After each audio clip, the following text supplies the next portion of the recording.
Nakakita o nakatikim ka na rin ba ng ganitong klase ng luto? This is Benz! Ang tawag po sa amin dito sa Katagalugan ay tinumis. Pasintabi na nga lang po dyan sa ating mga kapatid na content creator din na hindi naman kumakain ng dugo. Scroll up nyo na lang po. At sa mga gusto naman matutunan kung paano magluto ng masarap na pulutan o ano pang hinihintay mo, tara, luto na tayo. Sa mainit na kawali, naglagay lang ako ng 1/4 kilo ng baboy, hiniwa ko ng maliliit. Sinangkot sa hanggang sa mamula, pagkatapos inilagay yung ating sibuyas, bawang, sili, saka mapampalasang sangkap.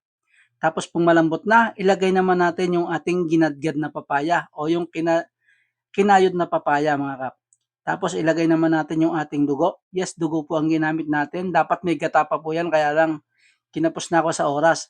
So haluin natin hanggang sa maluto yung ating papaya, paigahin natin yung sabaw. Tapos ilagay natin yung siling panigang, hiniwa ng pahalang. At ayun, titikman na natin kung okay na. Ayun, luto na ang ating tinumis na papaya. Napakasarap niyan mga kap. Ulam at pulutan ay bahala ka na.